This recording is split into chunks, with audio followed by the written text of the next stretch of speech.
中塔边境线为何是虚线？10万平方公里的帕米尔高原应该全部回归。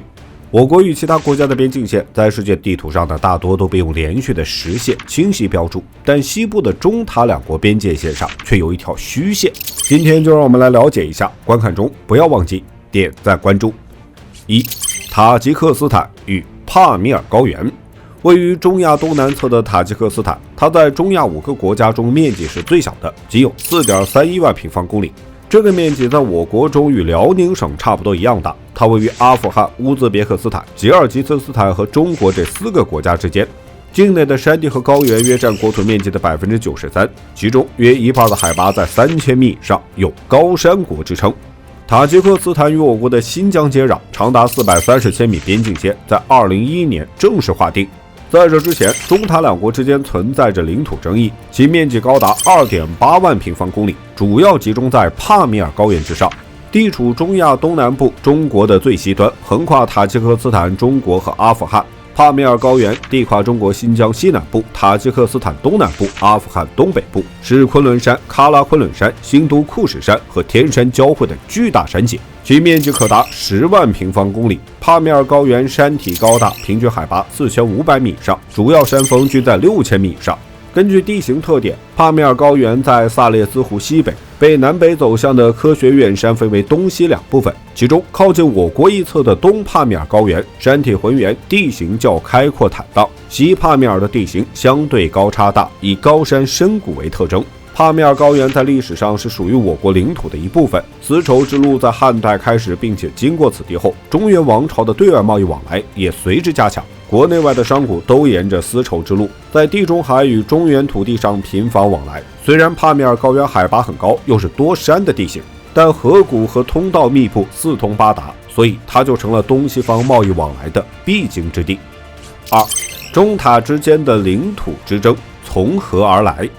帕米尔高原在清朝的全盛时期全部归属于我国，但是沙俄在19世纪开始侵略中亚地区，而我国外西北地区的领土也被他一步步侵蚀。左宗棠在1876年出征，并且收复了新疆，但是沙俄却趁机将伊犁占为己有。之后，清朝就展开了与沙俄的谈判，并在1881年与沙俄签订了中俄伊犁条约，割让了塔城东北和伊犁、喀什噶尔以西约7万多平方公里的领土。当时清政府不肯放弃帕米尔高原，争取后沙俄答应，除了被占领的帕米尔高原西南部地区，清朝仍然管辖着剩下的大部分领土。没想到沙俄在1884年又强迫清朝签订了中俄续勘喀什噶尔界约，这条界约强行将清朝的界限从帕米尔高原北部的阿赖岭挪到了东北侧的乌兹别克山口，因此南部地区就形成了一个带翼的三角区。与此同时，南亚也正在被英国殖民者侵略，并且还在不断的往北推进。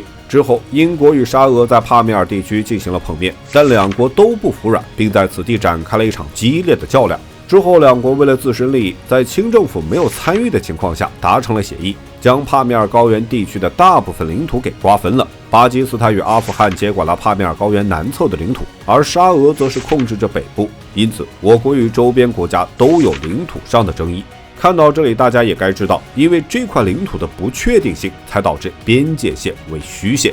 俄国在1917年爆发革命，沙俄所掌控的领土都被苏俄继承了。苏联时期，帕米尔高原地区还成了他控制中亚与对外扩张的战略要地。苏联在1991年解体后，塔吉克斯坦也随之宣布独立，关于帕米尔高原上的领土争端也浮出了水面。作为苏联解体后继承其领土的塔吉克斯坦，就成了我们国家在帕米尔高原领土问题上新的谈判对象。中塔两国在1997年达成了初步的协议，中塔两国在领土问题上都同意和平解决，双方也在1999年正式签署了中塔国界协定，这就标志着中塔两国的边界划定工作正式开始。2000年，中塔吉三国共同签署了三国的交界点，三国直接的边界划分也得到了进一步的明确。塔吉克斯坦总统在2002年进行了访华，并与我国签署了一份补充协议，承诺将1000平方公里的领土归还我国。双方开始积极推进划界进程，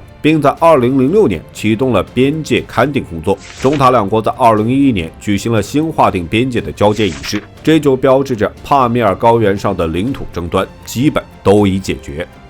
3、帕米尔高原的重要性。目前地图上中塔的边界线依然为虚线，这就表明其实还有部分边界没有完全进行确认。因为帕米尔高原地形较为复杂，气候条件也较为恶劣，导致了部分地区精确的测量工作尚未完成，也没有完全将界碑设立。有人说，帕米尔高原地区的平均海拔都在4500米，这里山脉连绵起伏，都不适合人类居住，拿回来也只是需要一块花费大量人力物力去镇守的地方。其实帕米尔高原最大的好处就是地势高，同时还是我国和中亚各国的分界线。只要帕米尔高原在我们手中，不管中亚各国走什么路线，都不会担心有危险。其次就是这里的资源相对丰富，拥有大量的金矿与油矿。由此可以看出，帕米尔高原同时拥有力量与财富，足以看出它的重要性。所以这块土地的收复意义重大。虽然我国现在完全有能力将全部的领土收回，但是为了维护和塔吉克斯坦之间的友好关系，我们不能强行收回。